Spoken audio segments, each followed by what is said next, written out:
been doing these videos on YouTube for about a decade now, and so actually a little bit more than a decade. And I went back and took a look at a list that I have, a kind of evolving list of topics that people have asked me to cover over the years. And right at the top, number 1 or number 2 was breathing tips for beginners. It seems kind of incredible that having covered the topics that I've covered, I haven't actually done that. So I think today what I'm going to do is talk about that topic, breathing tips for beginners.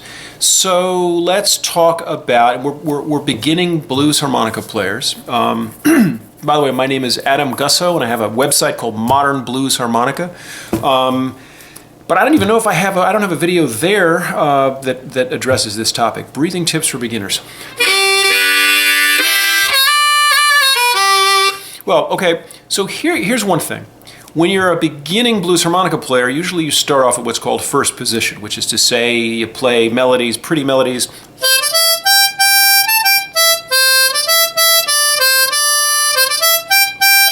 And you're playing what we call first position, so most of the stuff you're doing, there's no wailing notes. You're mostly playing as many blow notes as draw notes. When we play, and what that often results in when I play first position, when I do those sorts of things, sometimes I find that I have a buildup of saliva. So in terms of breathing tips for beginners, one of the key elements or challenges beginners are facing is often a sort of excess of saliva. So why does that happen? The key thing is you have to ask yourself the question, what problem am I having? And so I'm teaching you how to troubleshoot your own problems. What problem am I having? Why is it happening? If you're blowing out more than you're breathing in, one thing that's happening is you're not having as much of a chance to swallow your own spit. If, on the other hand, you're playing blues harmonica and you're playing what we call cross harp, where most of the big notes are draw notes,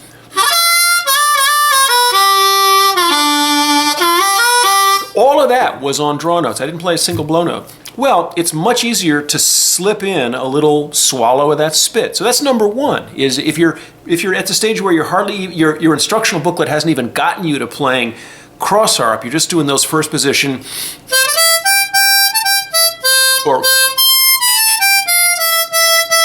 that kind of stuff, right? That's one problem you're having, but that's a spit problem. That's not a breathing problem. And again, if you think about it, it could end up as a breathing problem, because if you're mostly playing melodies that go out, you're going to end up needing to get in breaths. And is it the contrapositive is true? Whatever the opposite of that is true? Let's assume that you are a beginning blues harmonica player and you're playing cross harp and you're doing something like, I'm going to show you a basic kind of cross harp melody.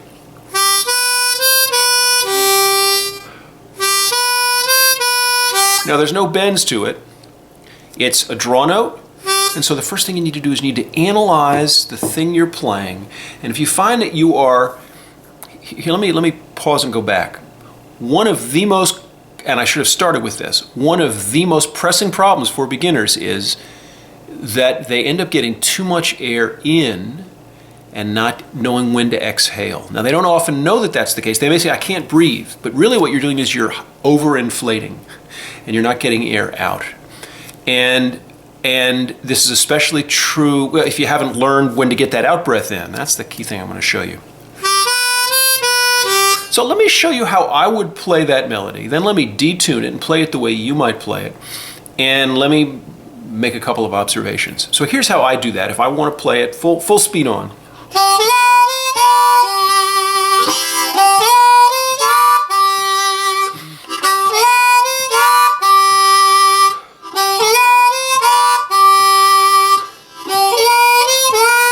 It's not terribly bluesy, but I'm playing it with a lot of feeling, a lot of passion, and with a groove.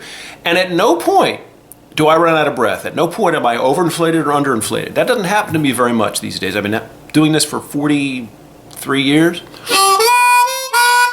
But that's because of something I want to show you that I'm doing. Now, I snuck in an out breath in order, and here's a key principle. You're trying to create equilibrium between the amount of air you breathe in and the amount of air you breathe out. In order to do that, sometimes you have to become very conscious of when are you actually breathing air out. If you're wailing, which is to say drawing a lot of air in on holes 4 and holes 3 and hole 2, like I just did there. I did it in reverse. I breathed out. At a certain point, I needed to breathe in, right? So that's what you have to do. Is you have to, when's that going to happen in a riff like this?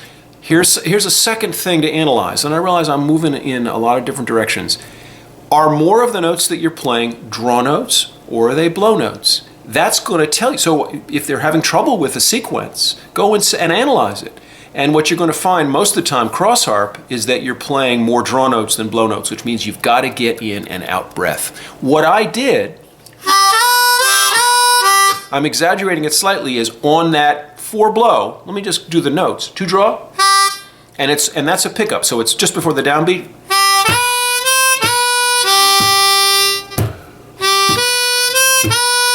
Why don't you try playing that melody? So I'm going 2, 2, 3, 2 draw, 3 draw, 4 blow, which is a sort of transition note. Back to 3 draw, back to 2 draw. So the 4 is just, the 4 is the only blow note. You've got a long draw, you've got a short 2 draw, a long 3 draw, short 4 blow, long 3 draw, and long 2 draw. A lot more air coming in than going out. You can analyze that, right? You got to get the air out. When do you get it out? Well, what somebody like me does is I get it out on that blow note by expanding my lips slightly and kind of letting the harp fall away from my lips a little bit. And I make a, if I exaggerate it, it's a sound like that, and you'll hear it. But if I don't, if I just do what I do, did you hear the other out breath? At the very end, same thing. But you know what? You're a beginner. You're not paying attention to those sounds. You're paying attention to the notes you're playing, right? Right. Meanwhile, the really important stuff's going on around those notes because it's the breath that keeps you in equilibrium. So I could play that ad infinitum and never run out of breath because I'm blowing I never run out, which is to say, to go along with that heavy in-breath thing on the riff, I got a heavy out-breath thing in 2 discrete places.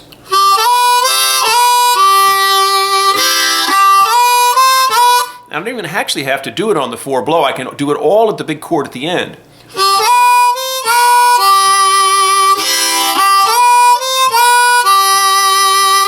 It's almost like I'm going into debt. I'm going into oxygen debt and breathing a whole lot of air in, and then my out-breath is at the end of the whole sequence. Well, to me, that actually creates a little anxiety. So I want to get a little bit of that air out. Do you see what I'm saying? Does this make sense? This is not the kind of thing that sort of shows up in harmonica instruction manuals, but it's the whole game because you want to remain in equilibrium. And when you're a beginner, now here's something else. So number 1 is you're focused on playing the notes.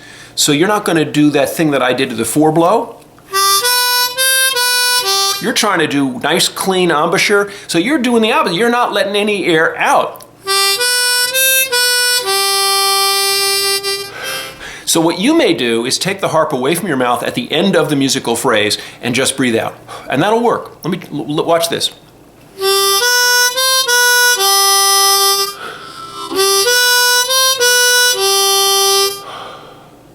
Now that works. It's not musical. It works, but it's not the way that a pro like me is going to do it if I'm in it. Though it's not the way anybody who's really feeling it's going to do it. You got to get the air out some other way.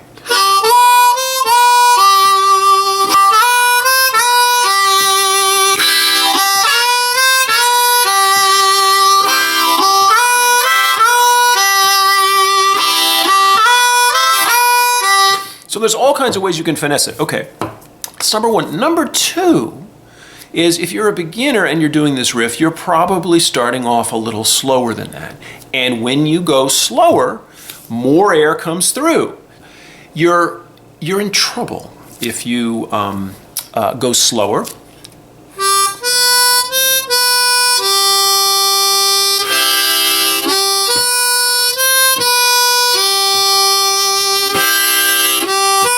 And so you have to, if you slow down licks in order to do them, you may end up really messing with the breathing ratios. You may mess with the in and out stuff. So for all of those reasons, very important to start to analyze the stuff that you're doing. Let me show you one other thing. So this is sort of basic, but breathing 101. What are the lessons? Let me recapitulate what I've taught you.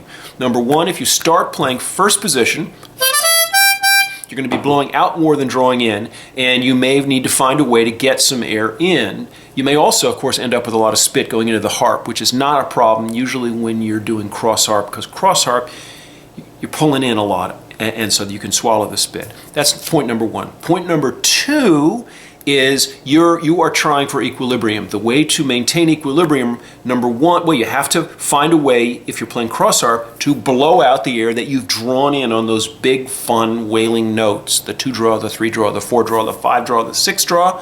You have to find a way. And you see, I was in a phrase, right? I ran out of air. I had to inhale. So even in the act of trying to talk to you, I'm sort of showing you how these things work. Equilibrium is the name of the game. And you have to consciously, if you're having a problem, stop, say, what phrase am I trying to do? Does it use more draw notes than blow notes? Oh, it's all draw notes. Therefore, I have to find some place within the sort of sequenced phrase to get the air out. And the most obvious way, there's two ways. One is to find a blow note that you can loosen your lips on a little bit and breathe out a little bit on that. But you got to be careful, because you can, if you focus too much attention on the out breath, it's not going to work. It's going to sound weird. The other way is to find a chord, a place where you can kind of, and again, this is a really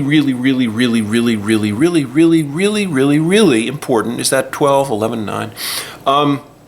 I should do it in a bluesy way. A really important, there's 12 bars, which is that you have to let your lips fall away from the harp a little on the chord if you want to get all that air out.